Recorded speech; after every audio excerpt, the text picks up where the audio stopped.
Hello, I'm Reagan, taking you through some of the things people are talking about and stuff they're sharing around the world on Newsfeed today. Facebook and Instagram crashed on Thanksgiving, leaving many people questioning, like, how else am I supposed to talk with my friends and family?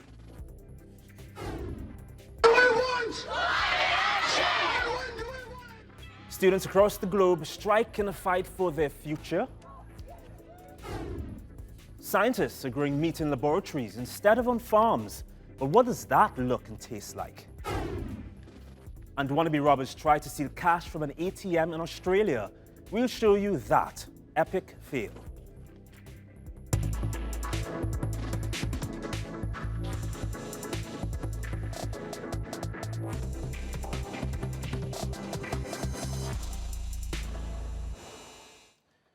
You might have been affected. Facebook, Messenger, and Instagram all stopped working for a few hours during Thanksgiving.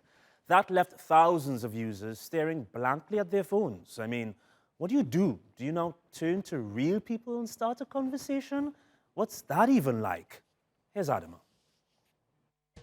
For Thanksgiving, social media wasn't in a giving mood. People were unable to share posts and messages about their lip-smacking turkeys on Facebook, Instagram, and Messenger because the Facebook-owned platforms crashed. Technology, eh? Most people said they couldn't log onto any of the apps, whilst others had issues accessing their newsfeed and their friends' profiles. It's not clear what caused the glitch, but it's happened before.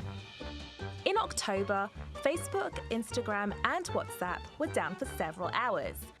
Independent monitor Down Detector said more than 50% of users were unable to connect. This time round, the issue started at around 2 p.m. GMT, affecting the UK, the east coast of the United States, and Brazil. Facebook and Instagram have similar infrastructure, which means when one sneezes, the other catches a cold. To its advantage, Twitter stood strong. Frustrated social media users took to the platform to complain about its rivals. Instagram's attempt to salvage the glitch was turkey-rific, but some users didn't find it funny. So here's a question. Do we really need social media to crash before we interact with each other during the holidays?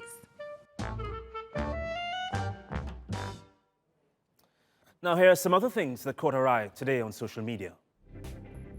England's Channel 4 decided to use ice sculptures to replace two Conservative Party leaders who did not attend the climate debate. While other politicians squabbled over how the UK would reduce carbon emissions after Brexit, Conservative Prime Minister Boris Johnson and Brexit Party leader Nigel Farage were noticeably absent. Their icy replacements were, surprisingly enough, melting under the lights on stage. Some people got the joke, the Conservatives, none in the least. They're now threatening to review Channel 4's broadcast license if the party wins the general election. They have not taken up their places yet. Instead, a reminder, the ice caps are melting as politicians around the globe fail to cut greenhouse gas emissions in time to stop rising temperatures. Young people online have taken up the Uyghur cause. That's after Feroza Aziz made an online post about the alleged atrocities committed against Muslim Uyghurs by the Chinese government. The 17-year-old's video caused a stir on social media. Others are hoping to get the same traction. The thing you want to do is grab like a piece like this, and the reason why is because if you look up Muslim concentration camps in China, you'll realize that 3 million Muslims have already died within these concentration camps and that there's no media coverage on any of it. You'll also realize that there are innocent Muslims who are being placed in these camps who are forced to go against the Quran, speak ill of Allah, eat pork, drink alcohol, and no one is really talking about it. There is a genocide going on. Students worldwide have gone on strike to demand action on the climate crisis. They promised to keep the Fridays for Future movement going until governments act.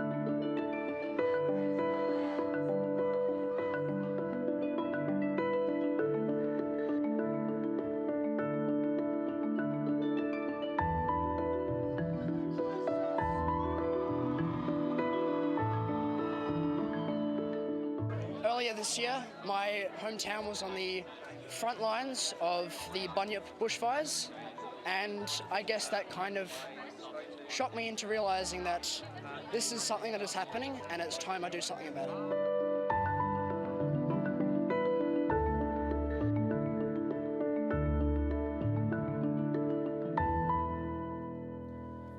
India's Consul General in New York has stirred controversy for saying something diplomatic experts are calling chilling and simply outrageous. So now he's being ripped apart on social media. Here are those details. Thank you. Thank you. Because we already have a model in the world. I don't know why we don't follow it. It has happened in the Middle East. You have to look at if the Israeli people can do it, we can also do it.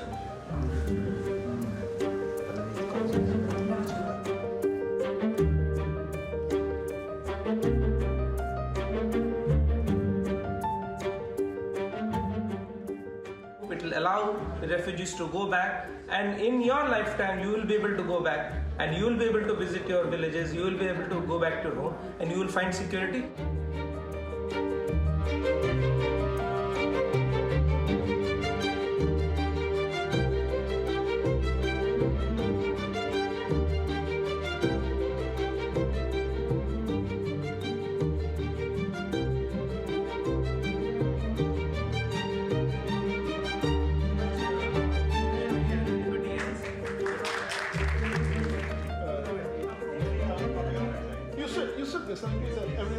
We have never used our strength as the majority community. We have never used the strength of our Hindu culture, of our ancient civilization.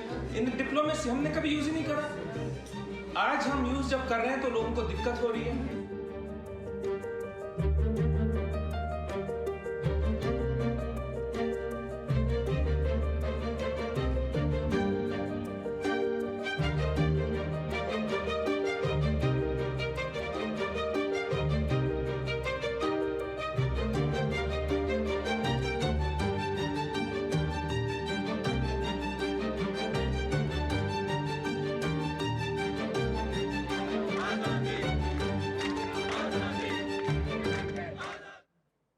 Here are some other stories you need to know this Friday.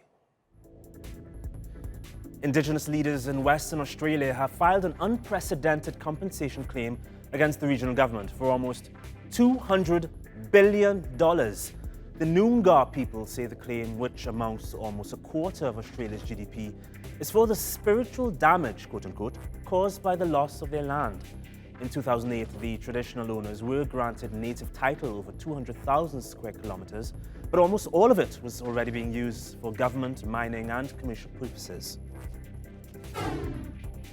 China says new US laws signed by President Donald Trump supporting democracy in Hong Kong are, quote, extremely evil and nature and dangerous in motive, end quote. The acts would punish Chinese intervention in the semi-autonomous region and prohibit the export of anti-riot gear to Hong Kong police. Protests began 6 months ago in response to a now shelved extradition bill. China's warned President Trump will account for what he's done. School authorities in Germany are fighting over some of the most precious time in the calendar, the summer holidays. Under a federal system, schools in each region have summer vacations at different times. The two southern states of Bavaria and Baden-Württemberg have what most people believe to be the best slot between the end of July and the start of September. But other states are upset as they have to follow a rotation system from June to September.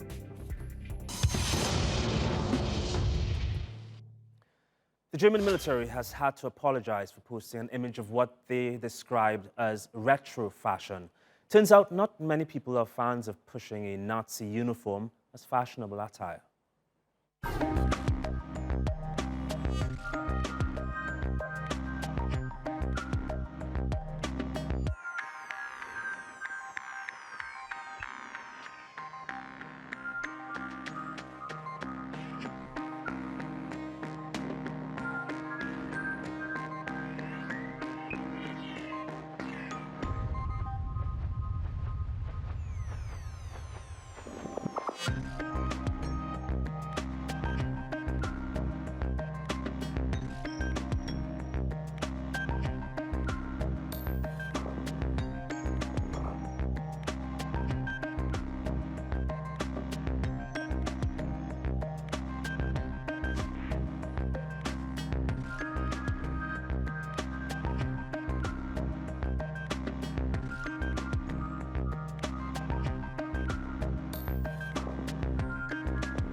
Now, if you're a fan of a juicy hamburger but can't fathom giving up your beef patty for the sake of the climate crisis, labs around the world have an option for you.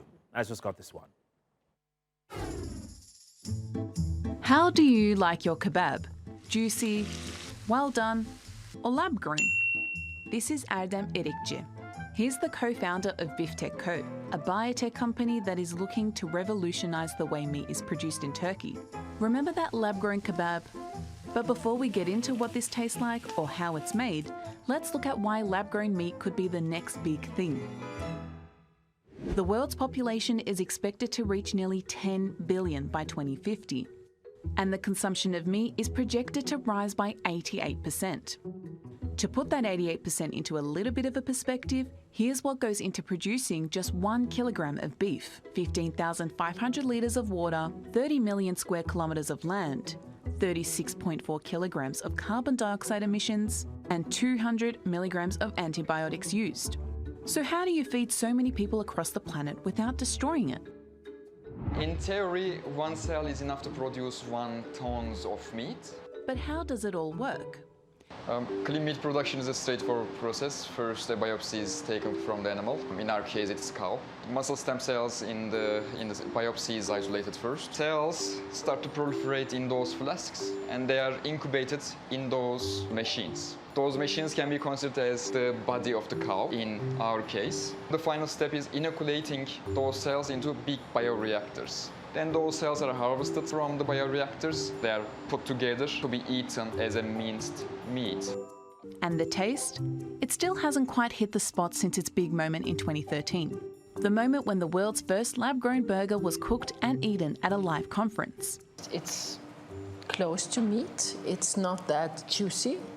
I was expecting the texture to be more soft, but the consistency is perfect.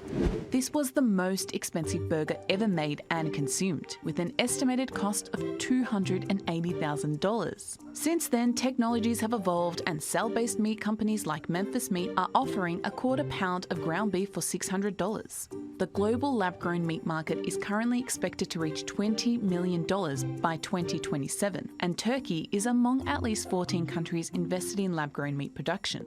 The concept of farm to fork seems to be evolving into a thing of the past, with resources becoming more scarce and expensive. So maybe it's time to get used to the idea of lab to fork.